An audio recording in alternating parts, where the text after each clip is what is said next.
Please परम आदरणीय ललिता बहन जी साहब से विनम्र प्रार्थना है कि हम सब भाई बहनों की प्रार्थना को स्वीकार करते हुए मंगलाचरण प्रारंभ करने की कृपा करें और आप हमें ये काल प्ररूपणा के अंदर आगे सिखाने की कृपा करें और हम सबको मंगल आशीर्वाद प्रदान करने की कृपा करें। प्लीज परम आदरणीय ललिता बहन जी साहब मंगलाचरण प्रारंभ करें। सरस्वती नमस्तुभ्यं वरदे कामरूपिणी विद्यारंभं करिष्यामि सिद्धिर्भवतु मे सदा। द्वादशांग जिनवानी माता की जय। सत्संख्या योग द्वार ग्रंथराज की जय। मुनि श्री प्रणम्य सागर जी महाराज की जय। ढाई दीप में विराजमान आचार्य उपाध्याय सर्व साधु के चरणों में नमोस्तु नमोस्तु नमोस्तु। सभी आरिका माता जी के चरणों में बंदामी, सभी क्षुल्लक कैलक के चरणों में इच्छामी, सभी प्रतिमाधारी के चरणों में वंदना वंदना वंदना। ग्रुप में विराजमान पूज्य बाबूजी, नेमीचंद भाई साहब और रतनलाल भाई साहब जो भी हैं और भी मेरे से जो बड़े हैं, उमराव भाभी, सबको सादर चरण स्पर्श। पंडित जी साहब सादर प्रणाम। सबसे सादर जय जिनेन्द्र। हम लोग सत्संख्या योग द्वार ग्रंथराज का स्वाध्याय कर रहे हैं। उसमें हमने सत, संख्या, क्षेत्र, स्पर्शन 4 पढ़ लिया है। 5वीं प्ररूपणा काल प्ररूपणा है, वो चल रही है। उसमें हमारे पंच इंद्रिय गति मार्गना हम पढ़ चुके हैं। गुण स्थान में काल पढ़ चुके हैं और मार्गना शुरू हो गई है। मार्गना में गति मार्गना हम लोग समझ चुके हैं। इंद्रिय मार्गना शुरू है। इंद्रिय मार्गना में एक इंद्रिय विकल्प त्रय को हम लोग जान चुके हैं। पंच इंद्रिय का कथन चल रहा है। पेज नंबर 135 इसमें गाथा लिखी हुई है, उसका उच्चारण कर रहे हैं। सोधमे माहिंदे पढ़म पुड़विये होदि चतुगुणीदम ब्रह्मादि आरन चुद पुड़वीणम होदि पंचगुणम। जो ऊपर उन्होंने 9 से शुरू कर दो ना, शुरू से 95/9 से 95/9 9 जाने भाई 9। अच्छा ठीक है बाबूजी, ठीक है। 95/9 से शुरू कर रहे हैं। उत्कर्षेण सागरोपम सहस्त्रम पूर्व कोटि पृथकत्व अभ्यधिकम। पंचेंद्रिय जीव का उत्कृष्ट काल पूर्व कोटि पृथकत्व से अधिक 1000 सागर प्रमाण है। तदथ्या कोई जीव एक इंद्रिय या विकल इंद्रिय से आकर पंच इंद्रिय में उत्पन्न हुआ और अपनी स्थिति प्रमाण रहकर अन्य इंद्रिय में चला गया तो उत्कृष्ट काल लब्ध होता है। जैसा कि हम सभी जानते हैं, त्रस पर्याय का उत्कृष्ट काल 2000 सागर पूर्व कोटि पृथकत्व अधिक 2000 सागर है। उस 2000 सागर में 1000 सागर एक विकल्प त्रय के लिए है, 2 इंद्रिय, 3 इंद्रिय, 4 इंद्रिय के लिए है और पंच इंद्रिय के उसमें पंच इंद्रिय असंगी भी हैं। पंच इंद्रिय संज्ञों का काल कितना है तो कोटि पृथकत्व अधिक 1000 सागर। कोटि पृथकत्व का मतलब होता है 96 पूर्व कोटि। तो यहाँ पर कह रहे हैं कि 1000 सागर से अधिक 96 पूर्व कोटि तक कोई पंचेंद्रिय जीव रह सकता है। यहाँ पर हालांकि संगी असंगी का अलग से नहीं कहा गया है, तो हो सकता है पंचेंद्रिय का काल संगी असंगी लेके भी हो सकता है, क्योंकि यहाँ पर ये डिफाइन नहीं किया गया है। तो यहाँ बता रहे हैं एक इंद्रिय विकल्प से आकर के कोई पंचेंद्रिय जीव हुआ, वो कितने काल तक पंचेंद्रिय रह सकता है। तो कह रहे हैं 96 कोटि पूर्व अधिक 1 सागर, 1000 सागर, इतने काल तक कोई लगातार पंचेंद्रिय बन सकता है। जो हम लोग ऊपर समझ चुके थे 96 किस तरह से कौन कौन सा भाव लेते हैं, भाव की स्थिति उन्होंने ऊपर बताई थी। भाव की स्थिति वही हो ऐसा कोई जरूरी नहीं है, काल की स्थिति यही होती है। ये हमने धवला जी से कई दिन पहले हम लोग पढ़ के जान चुके हैं। ध्यातव्य यहाँ पंचेंद्रिय कहने से समान पंचेंद्रिय समझना। अच्छा, सामान्य पंचेंद्रिय में पर्याप्त अपर्याप्त सभी गर्भित होते हैं। यहाँ पृथकत्व से 96 संख्या का ग्रहण करना, इसका स्पष्टीकरण श्री धवला टीका में इस प्रकार है। सौधर्म महेंद्र और प्रथम पृथ्वी में 4 बार और ब्रह्म स्वर्ग से लेकर आरण अर्चित कल्पों तथा द्वितीय आदि पृथ्वियों में 5 बार उत्पन्न होने पर उक्त पंचेंद्रिय काल पूर्ण होता है। सौधर्म महेंद्र तब तक वहां तक 4 बार, फिर प्रथम पहली पृथ्वी जो नरक की है उसमें भी 4 बार, ब्रह्म कल्प से लेकर आरण अच्युत 16वें स्वर्ग तक वहां तक, और द्वितीय आदि पृथ्वियों में 5 बार उत्पन्न होने से यह पंचेंद्रिय का जो काल है क्या 1000 सागर, पूर्व कोटि पृथकत्व अधिक 1000 सागर, इतनी बार यहाँ जन्म लेने से पंचेंद्रिय काल पूर्ण होता है। ये काल इसलिए बताया गया है, इस 1000 सागर में सागर पृथकत्व सागर पुरुष वेदी का काल है, जो कि देव में जाके ही पूरा होता है। 3 से 9 सागर, 300 से 900 सागर, 100 सागर बचता है। उसमें फिर एक स्त्री पर्याय का है, वो शायद पृथकत्व पल्य है शायद स्त्री पर्याय का, और उससे जो बचता है वो नपुंसक वेदी का, जो कि नरक में जाने से पूरा होता है। और पुरुष पर्याय का काल है वो नियम से देव में जाने से ही पूरा होता है। तो यहाँ पर ये पंचेंद्रियों का जो काल है वो कैसे पूरा होता है, इतना 1000 सागर 96 कोटि पूर्व, तो उसका इन्होंने बताया कि किस तरह से पूरा होता है। यह गाथा पंचेंद्रिय काल की प्ररूपणा करती है। सौधर्म महेंद्र और प्रथम पृथ्वियों में 4 बार उत्पन्न हुए, द्वितीय आदि 6 पृथ्वियों में वह ब्रह्मलोक को आदि लेकर आरण अच्युत कल्प तक के देवों में 5 बार उत्पन्न हुए। जीव का पंचेंद्रिय काल पूर्व कोटि 96 से अधिक 1000 सागर मात्र होता है। 7 पृथ्वियों में 464 निकाला इन्होंने, सौधर्म ऐसान कल्पों में 563 निकाला। इस प्रकार 1000 सागर पंचेंद्रिय स्थिति को लेकर भ्रमण करने वाले जीव की बताई है, किंतु सर्वथा ऐसा नहीं है, क्योंकि अन्य प्रकार से भी पंचेंद्रिय स्थिति तक भ्रमण करना संभव है।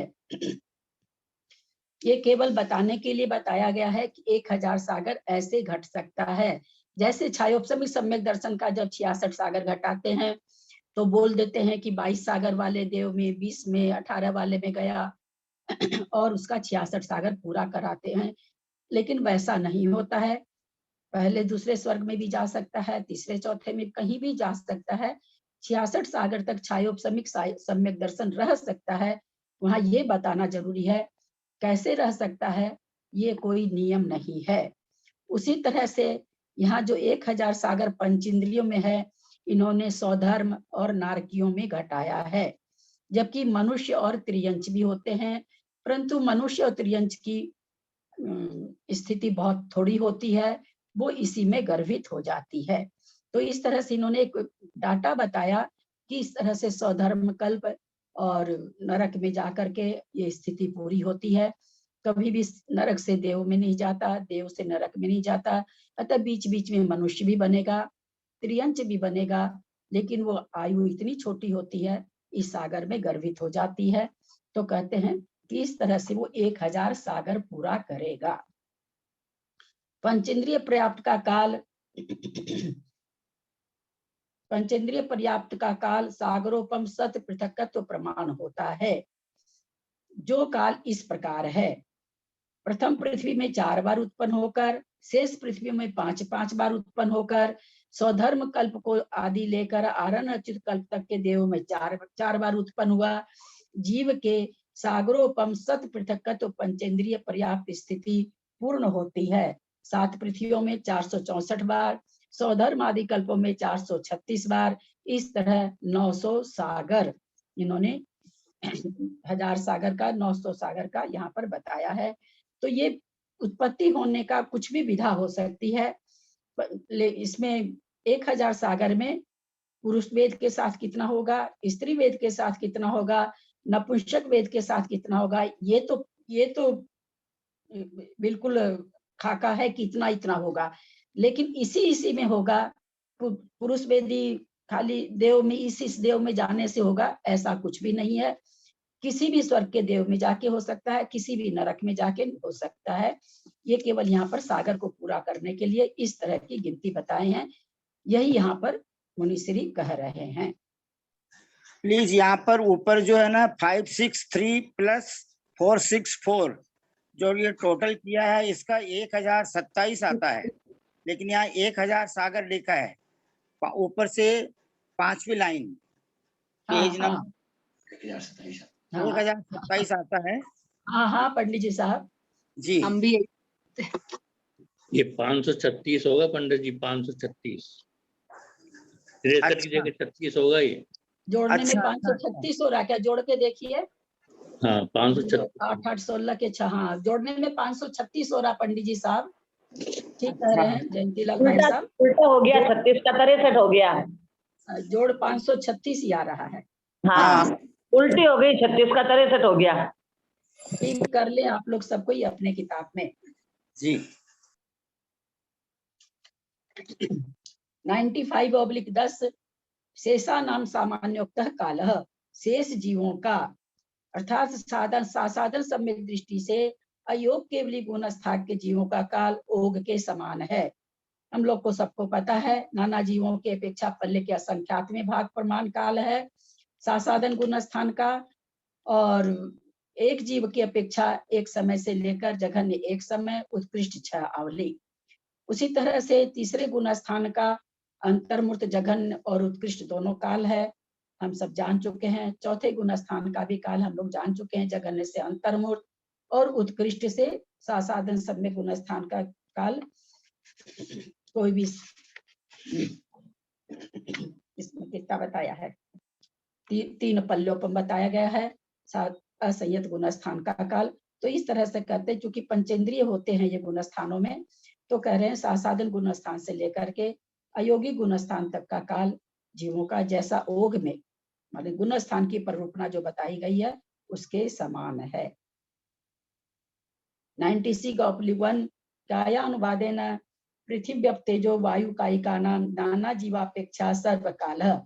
काय मार्गना के अनुवाद से पृथ्वी कायिक जल कायिक अग्नि कायिक वायु कायिक जीवों का नाना जीवों की अपेक्षा सर्वकाल है, हमेशा पाए जाते हैं। एक जीवम प्रति जघन्य न क्षुद्र भाव ग्रहणम, एक जीव की अपेक्षा जघन्य से क्षुद्र भाव ग्रहण है जो स्पष्ट है, इससे छोटा भाव नहीं होता है। इस छोटे भाव में कोई भी उत्पन्न हो सकता है। पृथ्वी कायिक तो जघन्य से क्षुद्र भाव ग्रहण है एक जीव की अपेक्षा।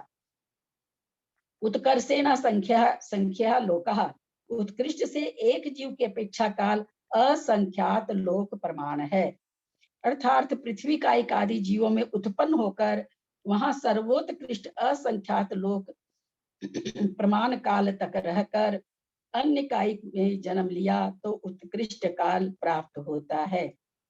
यह अपना जैन आगम अद्भुत है, क्षेत्र से काल की प्ररूपणा कर देते हैं, काल से भाव की प्ररूपणा करते हैं, आकाश के प्रदेशों से समय की प्ररूपणा करते हैं, जो कि और किसी भी धर्म में नहीं पाया जाता है। इसी तरह यहाँ पर भी काल बता रहे हैं पर किससे तुलना करके किससे बता रहे हैं, क्षेत्र से।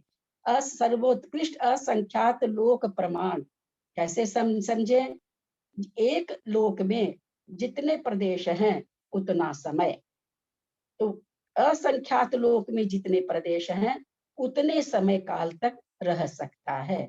ये अद्भुत गणित है अपने जैन आगम की, जो क्षेत्र से समय की तुलना कर दिया जाता है। तो कहते पृथ्वी कायिक आदि जीवों में उत्पन्न होकर वहां सर्वोत्कृष्ट ज्यादा से ज्यादा कितना रहेगा, तो कह रहे असंख्यात लोक प्रमाण काल तक रहकर अन्य कायिक में जन्म लिया। पहले किसी और के काय में था, पृथ्वी कायिक बना, वापस पृथ्वी कायिक बनता रहा, तो उत्कृष्ट कितना बनेगा, कितनी बार, तो असंख्यात लोक प्रमाण काल। असंख्यात लोक प्रमाण, असंख्यात लोक तो क्षेत्र हुआ, काल कैसे समझे, तो एक लोक में जितने प्रदेश हैं उतना समय, असंख्यात लोक में जितने समय प्रदेश हैं उतने समय तक वह उस पृथ्वी कायिक में रह सकता है और फिर दूसरी पर्याय को नियम से धारण कर लेगा। वनस्पति कायिकाणाम कायिका नाम में केंद्रीयवत वनस्पति कायिक जीवों के विषय में एक इंद्रिय के समान जानना। एक इंद्रिय का कथन जो पीछे आ चुका है, कहते हैं उसी तरह से आप वनस्पति कायिक में समझें। त्रस कायिकेषु मिथ्या दृष्टि। क्यों नहीं ले लिए इसको? हाँ बाबू जी, यहाँ ऊपर भी जो दिए थे हम लोग 4 में वायु कायक तक, हाँ 96 में, तो हाँ हाँ बाबू जी, इसको केंद्रीय बृहस्पति काय को वनस्पति काय को क्यों नहीं लिया? हाँ वनस्पति काय को यहाँ पर इन्होंने उसमें ले लिया ना, एक इंद्रिय के समान। नहीं तो अलग से क्यों लिया ये? अलग से क्यों लिया है? देखो बाबूजी, एक इंद्रिय में क्या कथन है।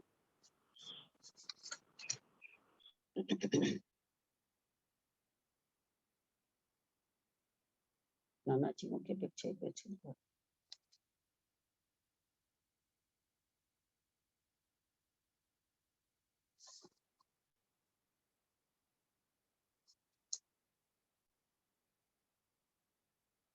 जीव को अच्छा कर, यहाँ भी जगह निकाले, क्षुद्र भाव ग्रहण है। यहाँ पर बाबूजी एक उच्छ्वास में 18 बार जन्म क्षुद्र भाव की संख्या ऐसे, इस बार यहाँ पर ये नियम से जो एक इंद्रिय है 66,336 भाव लेने के बाद त्रस पर्याय प्राप्त कर रहा है, जो कि यहाँ पर इन्होंने नहीं बताया। इन्होंने क्या बता दिया? असंख्यात लोक परमा, उत्कृष्ट काल में अंतर है दोनों जगह। वहां एक इंद्रिय का उत्कृष्ट काल बताया है 66,336 भाव, और यहाँ पर इन्होंने बता दिया है असंख्यात लोक प्रमाण। यही कारण हो सकता है। जघन्य तो काल दोनों का एक है, उत्कृष्ट काल में अंतर है, इसलिए इनको यहाँ पर एक इंद्रिय का वनस्पति काय का अलग से बताए हैं, एक इंद्रिय के समान। उत्कृष्ट काल में दोनों में अंतर है। 96/5 त्रस कायिकेषु मिथ्या दृष्टि नाना जीवापेक्षा सर्वकाल। त्रस कायिकों में मिथ्या दृष्टि का नाना जीवों की अपेक्षा सर्वकाल है। एक जीवन प्रति जघन्य अंतर्मुहूर्त, एक जीव की अपेक्षा जघन्य काल अंतर्मुहूर्त है। मिथ्या दृष्टि का है, हमेशा पाए जाते हैं, और एक जीव मिथ्या दृष्टि पूर्ण स्थान में कितना देर रह सकता है? तो अंतर्मुहूर्त, कम से कम अंतर्मुहूर्त रह सकता है। उत्कर्षेण द्वेष आग्रोपम सहस्रे पूर्व कोटि पृथक्त्व अभ्यधिके। उत्कृष्ट एक जीव की अपेक्षा उत्कृष्ट काल पूर्व कोटि पृथक्त्व से अधिक 2000 सागरोपम है। ऐसा क्यों आया पंडित जी साहब, ऐसा क्यों आया? एक जीव की अपेक्षा उत्कृष्ट काल पूर्व कोटि पृथक्त्व से अधिक 2000 सागरोपम है। तो त्रस पर्याय का काल आगे जो दे रहे हैं ना स्पष्टीकरण, वो तो स्पष्टीकरण आगे देखेंगे पंडित जी साहब जी। यानी त्रस पर्याय का उत्कृष्ट समय 2000 सागर तक ही रहता है एक जीव के हाँ, लिए। तो वही बात है। त्रस कायिक में कोई जीव अगर अधिक से अधिक रह सकता है। यहाँ 2 इंद्री, 3 इंद्री, 4 इंद्री की बात नहीं चल रही है, त्रस कायिक की बात। त्रस कायिक का लगातार काल कितना है? पूर्व कोटि पृथक्त्व से अधिक 2000 सागर। इससे बेसा कोई इससे ज्यादा कोई त्रस में रह ही नहीं सकता है, नियम से एक इंद्री में चला जाएगा। अभी नीचे वाली तो संख्या पंडित जी साहब देखें क्या है। त्रस पर्याय का काल 2000 सागरोपम प्रमाण होता है, जो इस प्रकार है। सौधर्म, महेंद्र और प्रथम पृथ्वियों में 4 बार उत्पन्न होता है। एक उपरिम ग्रेवक को छोड़कर सब ग्रेवकों में 2 बार उत्पन्न होता है। इस प्रकार त्रस पर्याय का काल पूर्व कोटि पृथक्त्व से अधिक 2000 सागरोपम प्रमाण आता है। कल्पों में 836 बार, प्रथम आदि 8 ग्रेवकों में 424 बार, 7 पृथ्वियों में 740 बार, और इन्होंने जोड़ करके 2000 कर दिया। ये जो यहाँ पर संख्या इन्होंने दी है पंच इंद्रिय की दे दी पूरी की पूरी। इस यहाँ पिछले इसके पहले वाले पेज पर देखें पंडित जी साहब, इन्होंने यहाँ दिया है धवला पुस्तक 9। हमने परम पूज्य मुनि श्री अपूर्व सागर जी को लिख के भेजा था कि यहाँ ये त्रस पर्याय का सारा समय 2000 सागर पंच इंद्रिय में कैसे पूरा करा रहे हैं। तो धवला पुस्तक 4 में कुछ भी विवेचन नहीं है, क्योंकि धवला पुस्तक 4 ही है। जो सत संख्या अनुयोग द्वार है, ये धवला पुस्तक 4 है। धवला पुस्तक 5-9 को खोजा गया, वहां ऐसा कुछ भी नहीं मिला। मुनि श्री अपूर्व सागर जी ने पूरा पढ़ करके मेरे पास उनका लिखा हुआ उत्तर आया। वहां पर अव्यक्त कृति आदि जो होती उसका बोला ऐसा कुछ नहीं है। इस प्रश्न को पूछने के लिए बहुत हम हाथ पैर मार रहे हैं कि प्रणम्य सागर जी से पूछें कि आपने 2000 सागर का काल पंचेंद्रिय में कैसे कह दिया, क्योंकि 1000 सागर से ज्यादा पंचेंद्रिय का काल होता नहीं है। पीछे जो घटाया वो 1000 सागर ठीक है, यहाँ इन्होंने 2000 सागर कर दिया। तो ऐसा भी और लोगों से पता चला जो मुनिश्री से मिले हैं कि उनका कहना है कि इसकी प्रूफ रीडिंग नहीं हुई है, अतः इसमें बहुत गलतियां हैं। अब इस पर हम लोग कुछ भी नहीं कह सकते। पंडित जी साहब यहाँ जो लिखा है उसको हम लोग पढ़ लिए, पर हम इतना अपने ज्ञान में रखें, पंच इंद्रिय का काल 1000 सागर ही होता है। वो पीछे में 2 देवनारकी में घटाए वो तो ठीक है, मनुष्य और त्रियंश का भाव बहुत छोटा होता है, वो उसमें सम्मिलित हो गया। पर यहाँ 2000 सागर इन्होंने पृथ्वी में और ग्रैवकों में करके, कल्पों में करके घटा दिया। कैसे घटाया है? चौथी पुस्तक भी पूरी खोज ली गई और धवला पुस्तक 9 को भी पूरा खंगाला गया, कहीं कुछ नहीं मिला है। यहाँ जो लिखा है वो आप लोग के सामने है। ध्यान में अवलिकात शेषा नाम पंचित। मैं एक निवेदन कर रहा हूँ। एक अशोक जी कासलीवाल थे कलकत्ता में, अभी वो 2005 में स्वर्गवास हो गया, उनका बहुत विद्वान थे वो भी। उन्होंने मेरे को ऐसा बताया जो अभी लिखा ना यहाँ पर कि 1260 सागर देवगति के हैं और 740 सागर नरक गति के हैं और कुछ अधिक में तिर्यंच और मनुष्य के हैं, ऐसा उन्होंने मेरे को बताया था। तो वो जब आप 1000 सागर बता रहे थे उसमें पहले, तब मेरे माइंड में ये प्रश्न था, लेकिन जो लिखा हुआ है वो प्रामाणिक है। लेकिन यहाँ पर ये उल्लेख भी जो आया ना कि 2000 सागर में 1260 सागर तो देवगति के हो गए और 740 जो है वो नरक गति के हो गए, ऐसे 2000 सागर हो गए। और ये 96 पूर्व कोटि पृथक्त्व, तो ऐसा उन्होंने मेरे को बताया था कि ऐसा भी उल्लेख, मतलब ऐसा है कि कुछ अधिक में तिर्यंच और मनुष्य के भव हैं, क्योंकि तिर्यंच वो मनुष्य ठीक है, जी वो ठीक है पंडित जी साहब कि कुछ अधिक में मनुष्य और त्रियंच चले जाएंगे, वो तो पक्की बात है। लेकिन 2000 सागर में ऐसा एकदम लिखा हुआ है पंडित जी साहब कि 2000 सागर में 1000 सागर पंचेंद्रिय का है और उसमें भी 300 से 900 सागर पुरुष वेदी का है, 300 से 900 पल्ले स्त्री वेद का है और जो क्या नाम है सो बाकी जो बचेगा काल वो नपुंसक वेद का है। तो ऐसा क्या नाम है सो इसमें से धवला जी से निकाला हुआ है।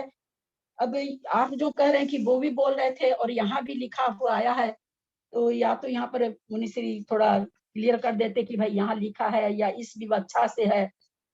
धवला जी में तो पंडित जी साहब कहीं कुछ नहीं मिला, दोनों पुस्तक 9 और पुस्तक 4 दोनों देख ली गई। अब किस विवक्षा से है आप जो बता रहे हैं, तो विवक्षा तो मालूम है नहीं। अगर किसी विवक्षा से अगर वो भी बोल रहे थे तो तब फिर ठीक, ये ठीक हो सकता है, लेकिन हम लोग को विवक्षा नहीं मालूम है। इसलिए जैसा लिखा हमको वही मान के चलना है। जब तक कुछ नहीं मिलता इसका तब तक हम लोग को यही मानना है जो मुनिश्री ने लिखा है। शेषा नाम पंचेंद्रियवत, शेष द्वितीय गुण स्थान से 14वें गुण स्थान तक के जीवों का काल पंच इंद्रियों के समान है। जैसा गुण स्थान का काल है, जो दूसरे गुण स्थान का, तीसरे का, चौथे का, पांचवें का, छठे सातवें का, आगे जैसा जैसा काल है, सारे गुण स्थानों का काल 14 गुण स्थान तक उसी तरह से है। इसलिए कह दिया कि पंच इंद्रियों, पंच शेषा नाम पंच इंद्रियवत। क्या चल रहा है? काय मार्गना चल रही है। काय मार्गना के अंदर बता रहे हैं कि बाकी जो बच गए उसको त्रस जीव में उनकी कैसा है काल, तो पंचेंद्रियों के समान है।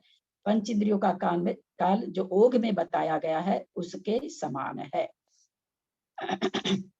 97/1 योगानुवादेन वांग मन संयोगेषु मिथ्या दृष्ट असंयत सम्यक दृष्टि संयता संयत प्रमता प्रमत संयोग केवली नाम नाना जीवापेक्षा सर्वकाल। योग मार्गना के अनुवाद से वचन और मनोयोगियों में मिथ्या दृष्टि, असंयत सम्यक दृष्टि, संयता संयत, प्रमत संयत, अप्रमत संयत, संयोग केवली का नाना जीवों की अपेक्षा सर्वकाल है।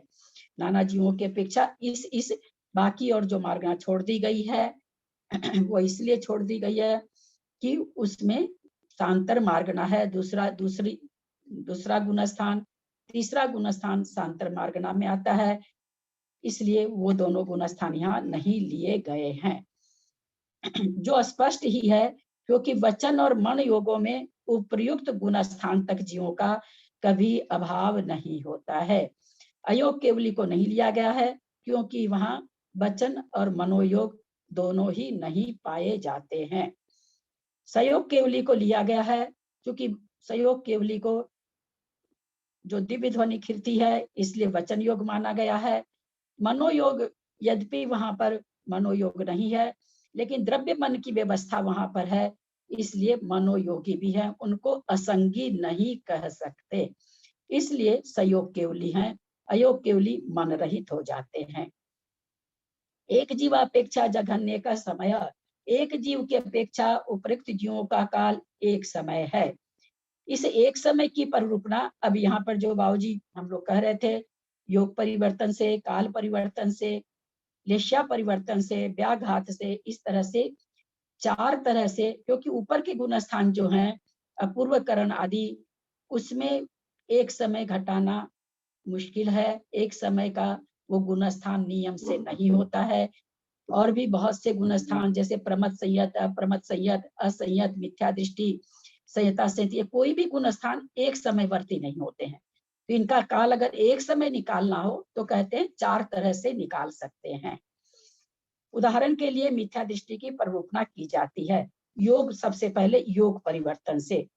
कोई दूसरा, तीसरा, चौथा, पांचवा अथवा छठा गुणस्थानवर्ती जीव इन गुणस्थानों में मनोयोग के साथ था। जब मनोयोग का काल पूर्ण होने में एक समय अवशिष्ट रहा, मिथ्यात्व को प्राप्त हो गया। हम लोगों ने सबने जाना है, प्रत्येक योग का काल अंतर मुहूर्त होता है। अंतर मुहूर्त काल पूरा हुए बिना योग परिवर्तन नहीं होता है। वो अंतर मुहूर्त काल बहुत छोटा और बहुत बड़ा, वो अलग बात है। तो कैसे एक समय इस गुणस्थानों का बनता नहीं है, तो कैसे अंतर करा रहे हैं? बोला मनोयोग के साथ कोई है छठे गुणस्थान में अथवा 5वें में अथवा चौथे में अथवा तीसरे में, मनोयोग का काल पूरा होने वाला था, मात्र एक समय बचा था और वो दूसरे गुणस्थान को प्राप्त हो गए। यानी योग के माध्यम से एक समय निकाला गया है। उस गुणस्थान में जिस गुणस्थान की बात आई है, उस गुणस्थान में वो अंतर मुहूर्त काल रहा है। अंतर मुहूर्त काल खत्म होने में एक समय बाकी था, उस समय वो मनोयोग से वचन योग में आया। एक समय मनोयोग का बाकी था और वो दूसरे गुणस्थान में किसी में भी, छठे से 5वें में, 5वें वाला चौथे में, जिसमें भी आया, आने से योग परिवर्तन की दृष्टि से यहाँ पर एक जघन्य काल एक समय आया है। इन गुण स्थानों का जघन्य काल एक समय नहीं होता है, अंतर मुहूर्त होता है। एक समय लाने के लिए इस तरह से निकाला जाता है। क्योंकि गुण स्थान परिवर्तन से योग परिवर्तन नहीं होता। ये क्या कहना चाह रहे हैं कि ऐसी अगर व्यवस्था होती कि गुण स्थान चेंज हुआ तो योग परिवर्तन हो जाए, ऐसा नहीं होता है। क्योंकि सब योगों का अंतर मुहूर्त काल है, उस काल में वो चाहे गुण स्थान परिवर्तन कर लें, योग परिवर्तन अपने समय से ही होता है। इसलिए एक समय मनोयोग के साथ मिथ्यात्व गुण स्थान में दिखाई दिया, बाद में वह वचन योगी या काय योगी हो गया, किंतु गुण स्थान तो मिथ्यात्व ही रहा। इस प्रकार एक समय की परिरूपणा योग परिवर्तन से हुई। जिस प्रकार मनोयोग के लिए एक समय घटित किया, उसी प्रकार वचन योग से भी घटित करना चाहिए। उनमें भी मनोयोग और वचन योगों के सत्य असत्य उभय अनुभय के अवान्तर भेदों का काल भी एक समय में इसी प्रकार घटित करना है। कोई सत्य वचन योग के साथ था, समय उसका अंतर्मुख खत्म होने वाला था, एक समय बचा था और वो असत्य में आ गया, असत्य का एक समय बचा उभय में आ गया। तो कहते इस तरह से अवान्तर भेद में भी हमको एक समय कैसे घटाना है, तो इसी तरह से घटाना है। इसी प्रकार चतुर्थ, पंचम, छठे, सप्तम और संयोग केवली गुण स्थान में एक समय निकालना चाहिए, जहां जिस गुण स्थान में उतरना चढ़ना संभव हो वहां उसी प्रकार घटित करना। अब ऐसा नहीं कि 7वें से 5वें में ले आए, वो कहना चाह रहे हैं जहां जो गुण स्थान घटित होता है वहां उस गुण स्थान में आप घटित करें। योग का एक समय बचे, उनको आप दूसरे गुण स्थान में ले आइए, तो उस गुण स्थान का एक समय काल योग के माध्यम से बैठेगा। संयोग केवली गुण स्थान के लिए 12वें गुण स्थान में मनोयोग के काल में एक समय अवशिष्ट रहने पर संयोग केवली हुए। जिस समय संयोग केवली बनने वाले थे, एक समय पहले मनोयोग का काल खत्म होके एक समय बचा था। जीव के एक समय, उस जीव के एक समय मनोयोग घटित करना है, क्योंकि बाद में वह वचन योगी या काय योगी हो जाएगा। यहाँ यह शंका नहीं करनी चाहिए कि संयोग केवली के मन नहीं होता, मन प्राण भी नहीं होता, फिर मनोयोग कैसे संभव है? क्योंकि कहते हैं ना वहां पर तो मन प्राण भी नहीं है। इसका समाधान यही है कि क्षयोपशम संज्ञा प्राप्त 9 इंद्रिया वर्ण कर्म के क्षयोपशम से होने वाले भाव मन का अभाव होने पर भी द्रव्य मनोवर्गना का आलंबन होने से मनोयोग होता है। मनोवर्गना प्रति समय अनंत परमेष्ठी भी ग्रहण कर रहे हैं, द्रव्य मन की व्यवस्था वहां बनी हुई है। तो वही कह रहे हैं कि इस तरह से आप ऐसे न समझ लें कि उनको मनोयोग नहीं होता है। तो इस तरह से योग परिवर्तन से कराए। अब गुण स्थान परिवर्तन से एक समय का परिवर्तन कैसे होगा बता रहे हैं, एक समय काल कैसे आएगा वो बता रहे हैं। एक समय पहले स्थान परिवर्तन हुआ, स्थान में तो फिर योग बदल गया ना उनका। मैं समझ नहीं पाई। यहाँ योग का परिवर्तन, यहाँ काल बता रहे हैं गुण स्थान का काल, यहाँ योग से नहीं ले, योग उस गुण स्थान का एक समय कैसे काल निकलेगा, तो ये योग परिवर्तन से निकलेगा। योग जैसे 5वें गुण स्थान में कोई है और उनको मनोयोग सारा खत्म हो गया था, एक समय बचा मनोयोग और वे चौथे गुण स्थान में आ गए।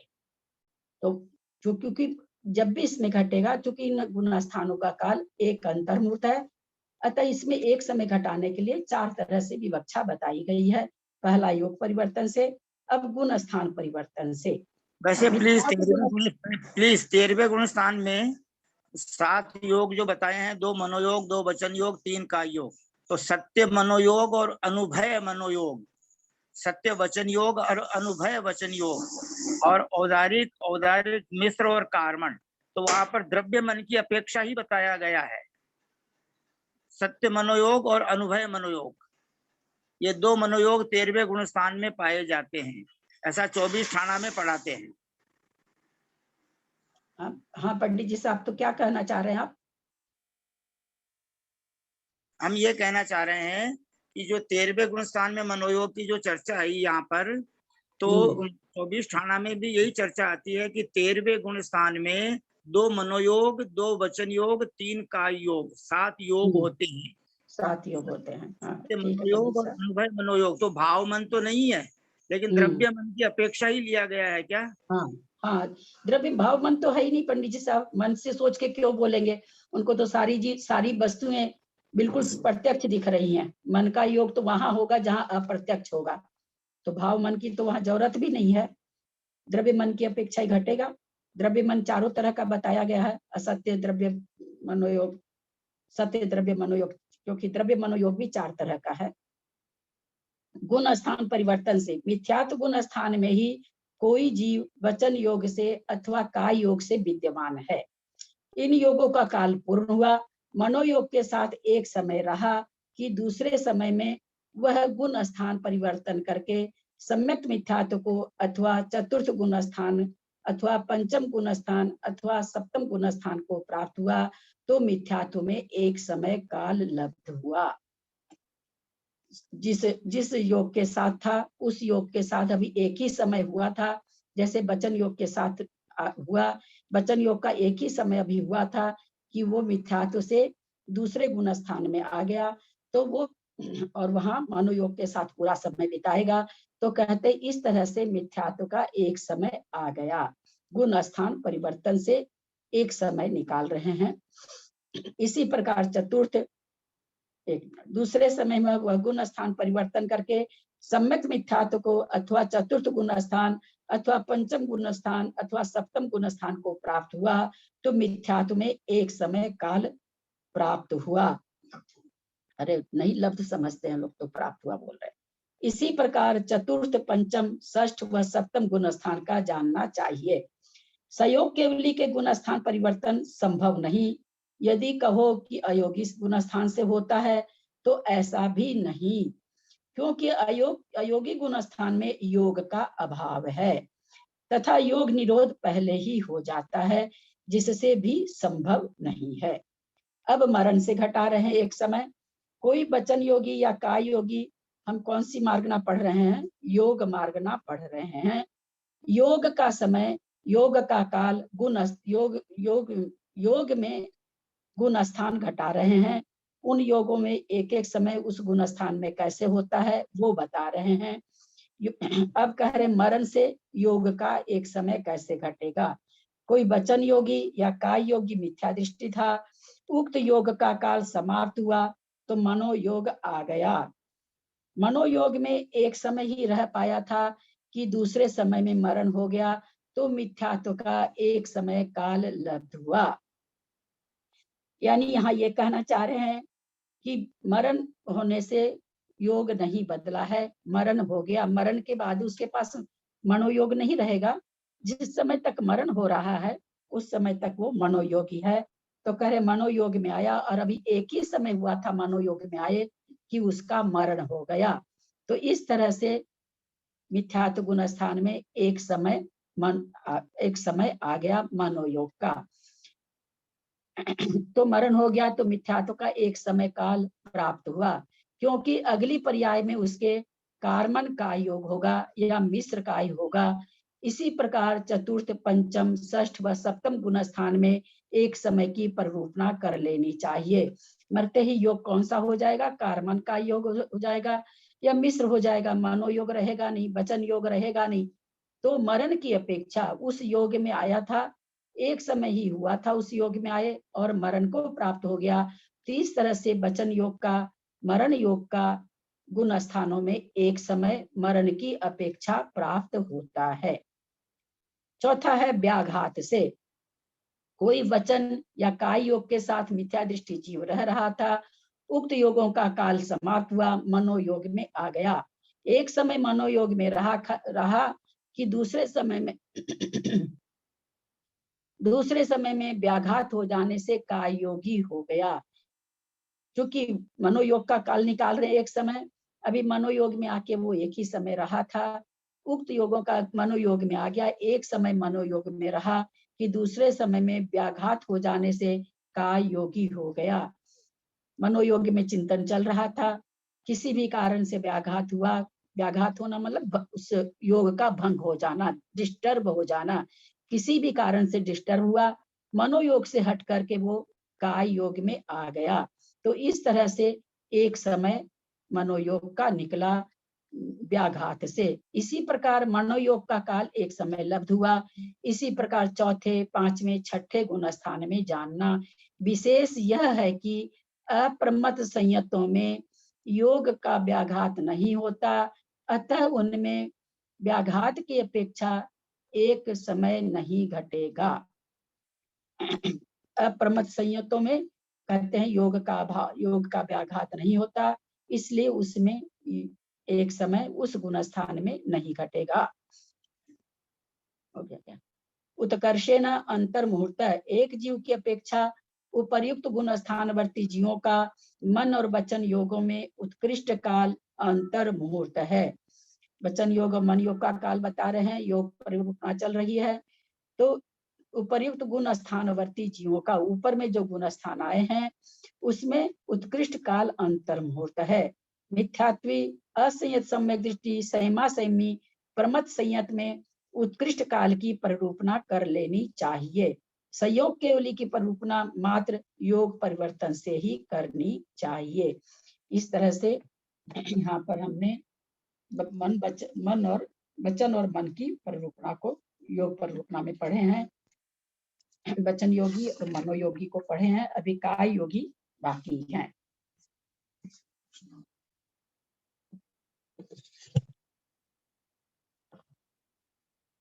मात्रा पदवाक्यहीनं मया प्रमाद्याति किंचनोक्तं तन्मे क्षमित्वा विदधातु देवी सरस्वती केवल बोधलब्धि बोधि समाधि परिणाम शुद्धि स्वात्मोपलब्धि शिव सौख्य सिद्धि चिंतामणिं चिंतित वस्तुदाने त्वं वन्द्यमानस्य ममास्तु देवी।